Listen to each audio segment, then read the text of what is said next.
കരുത്തനായ പ്രസിഡന്റ് ശ്രീ ട്രിഫിൻ മാത്യു അവരെ ആദരവോടെ ക്ഷണിക്കുന്നു.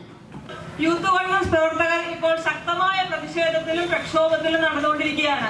ആ ഒരു പ്രക്ഷോഭവും പ്രതിഷേധവും പിണറായി പോലീസും ഡിവൈഎഫ്ഐയുടെ ഗുണ്ടകളും ചതച്ചരക്കെ ഇടിച്ചൊതുക്കുകയും ചെയ്യുന്ന രീതിയിലുള്ള പ്രതിഷേധങ്ങളും നമ്മുടെ നേതാക്കന്മാരെ പോലീസ് വട്ടം കൂടിയിട്ട് തല്ലിക്കൂട്ടുന്ന 500 മീറ്റർ ഉള്ളില് പിണറായി വിജയൻ ഇവിടെ എത്തുന്നതിന് മുന്നില് 500 മീറ്റർ ഉള്ളിൽ നിൽക്കുന്ന യൂത്ത് കോൺഗ്രസ്സുകാരെ പോലെയും അവരെ എന്തോ AK-47 കാണുന്ന ഒരു പ്രതീതിയിലാണ്. അതിൽ ആ ഒരു വ്യാഴാഴ്ച ഇതേ സമയത്ത് തന്നെയാണ് ഞങ്ങൾ ആക്രമിക്കേണ്ടത്. ഞങ്ങളെ വയറ്റത്തിട്ടും ഞങ്ങളുടെ സഹപ്രവർത്തകരുടെ നടുവിനൊട്ടൊക്കെ ചവിട്ടിയതിന് തിരിച്ച് കർണത്തിനടിച്ച ഒരു മറുപടിയാണ് ആ മണ്ണിൽ നിന്ന് തന്നെ ഞങ്ങൾക്ക് ഈ പൂച്ചാക്കിലുള്ള 25ഓളം പ്രവർത്തകരെ കൊണ്ടുവരാൻ ഞങ്ങൾക്ക് സാധിച്ചത്. ഞങ്ങൾ ഇവിടെ വന്ന് നിങ്ങളെ കുറിച്ച് തിരക്കിയപ്പോൾ ഞങ്ങളുടെ CPM സഖാക്കൾ പറഞ്ഞത് നിങ്ങൾ ഗുണ്ടകളാണെന്നാണ് പറഞ്ഞത്. നിങ്ങൾ ചെയ്ത ഗുണ്ടാ പ്രവർത്തനം എന്ന് പറഞ്ഞാൽ ഇത്രയും നാള് ഈ ജനിച്ചപ്പോൾ പോലെ ഇത്രയും നാൾ ഈ ചെങ്കോടി പിടിച്ച് നടന്ന മാത്രമേ ഉള്ളൂ നിങ്ങൾ നടത്തിയ ഗുണ്ടാ പ്രവർത്തനം. നിങ്ങളിപ്പോ നേരിന്റെ പക്ഷത്തേക്കാണ് വന്നിരിക്കുന്നത്, ത്രിവർണ്ണ പതാകയുടെ കീഴിൽ. ഇത് 6 മാസത്തിനുള്ളിൽ അരൂർ നിയോജകമണ്ഡലത്തിലെ 10 പഞ്ചായത്തുകളിലും ഇതുപോലെ രാഷ്ട്രീയ വിശദീകരണ യോഗവും ഇതുപോലെ ഡിവൈഎഫ്ഐക്കാരെ സ്വീകരിക്കുന്ന പരിപാടികളായിട്ട് യൂത്ത് കോൺഗ്രസ് മുന്നോട്ട് വരും.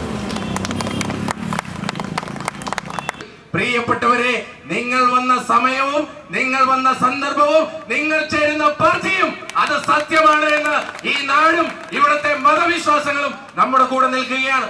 ഞാൻ പറഞ്ഞു വന്നത് ബംഗാളിൽ മാത്രമല്ല, ഈ രാജ്യത്ത് സ്വാതന്ത്ര്യം നേടിത്തരാൻ വേണ്ടി സന്ധിയില്ലാ പോരാട്ടം നടത്തിയ ഇന്ത്യൻ നാഷണൽ കോൺഗ്രസ്, ആ കോൺഗ്രസിന് നേതൃത്വം കൊടുത്തത് മഹാത്മാഗാന്ധിയാണ്.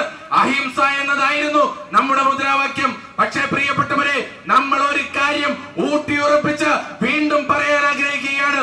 മഹാത്മാഗാന്ധി മാത്രമായിരുന്നില്ല ഇന്ത്യൻ നാഷണൽ കോൺഗ്രസിന്റെ നേതാവ്. ഇന്ത്യൻ നാഷണൽ ആർമി ഉണ്ടാക്കി ബ്രിട്ടീഷ് പട്ടാളത്തിനെതിരെ പോരാടിയ സുഭാഷ് ചന്ദ്രബോസിന്റെ പാർട്ടി കൂടിയാണ് ഇന്ത്യൻ നാഷണൽ കോൺഗ്രസ്. ഇവിടെ ഈ നാട്ടിലെ ഭരണത്തെ കുറിച്ച് ഞാൻ ഒന്നും പറയുന്നില്ല. 2 കാര്യം.